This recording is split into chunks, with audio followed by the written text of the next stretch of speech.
नमस्कार दोस्तों, आप सभी का एक बार फिर से स्वागत है हमारे चैनल दुर्गा भक्ति मार्ग में। आज मैं आप सभी को सुनाऊंगी सत्यनारायण भगवान जी की कहानी। एक बार नैमिषारण्य में तपस्या करते हुए शौनक आदि 88,000 ऋषियों ने श्री सूत जी से पूछा कि जिसके करने से मनुष्य मनोवांछित फल प्राप्त कर सकता है, ऐसा व्रत या तप कौन सा है। श्री सूत जी कहते हैं कि एक बार नारद जी ने भी भगवान श्री विष्णु से ऐसा ही प्रश्न किया था। तब श्री विष्णु भगवान ने उनके सामने जिस व्रत का वर्णन किया था वही मैं आपसे कहता हूँ। प्राचीन काल में काशीपुर में एक अति निर्धन और दरिद्र ब्राह्मण रहता था।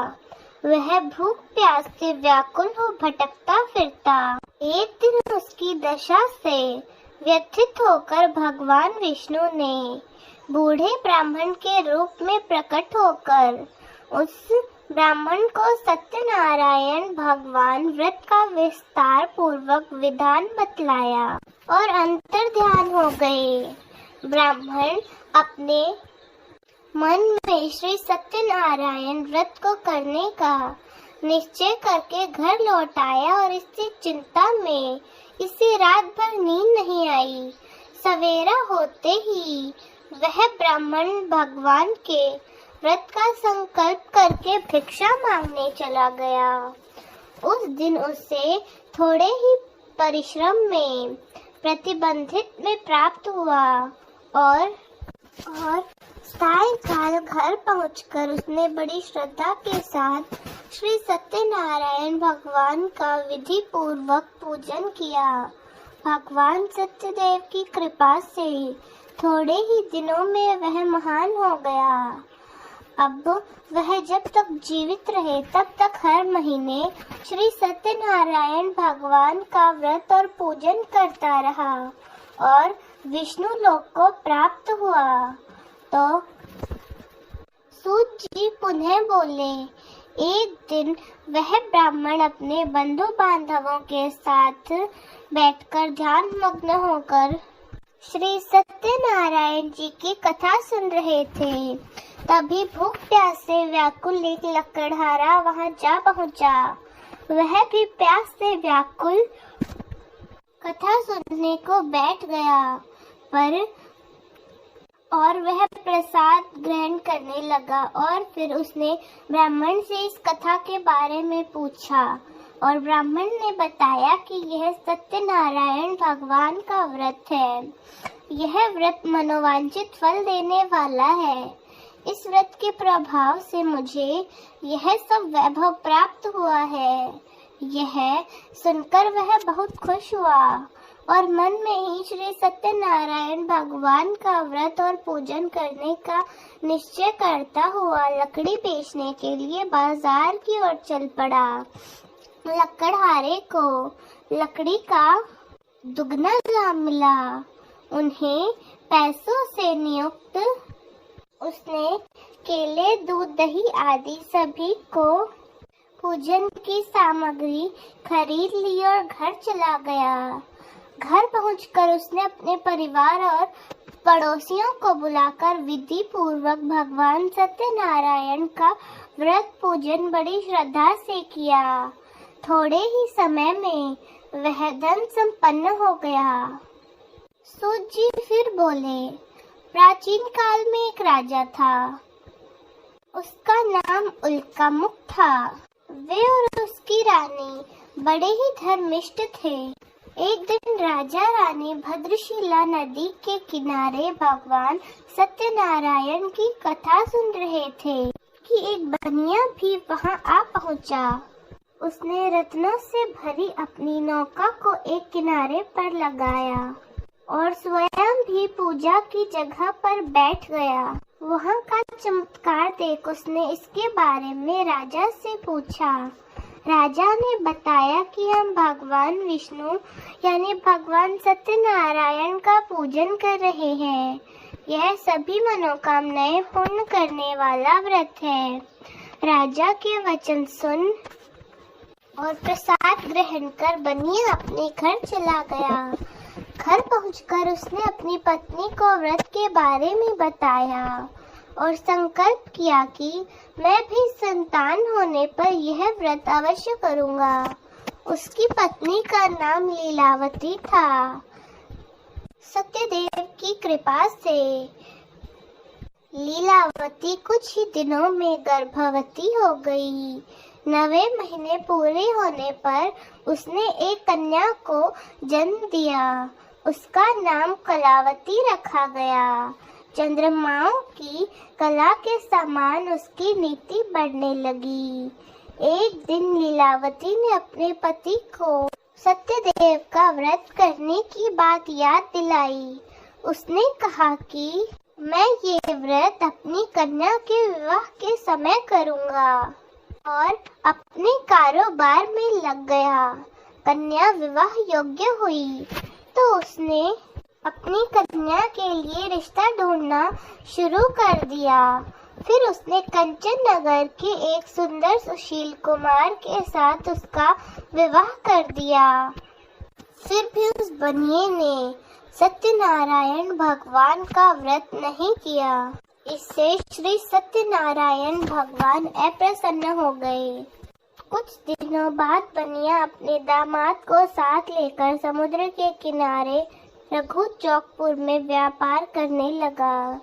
एक दिन उस नगर के राजा चंद्रकेतु का खजाना चोरों ने चुरा लिया। राजा के सिपाही उन चोरों का पीछा कर रहे थे। चोरों ने जब देखा कि अब इन सैनिकों से बचना कठिन है, तो उन्होंने जो भी धन चुराया था वह उस जगह पर रख दिया जहां वह बनिया और उसके दामाद ठहरे हुए थे। उसके बाद घूमते घूमते सिपाही उसी जगह पहुंच गए और उन दोनों को चोर समझकर पकड़ लिया। राजा ने दोनों को जेल में डालने का आदेश दिया और उनका धन राजकोष में जमा करवा दिया।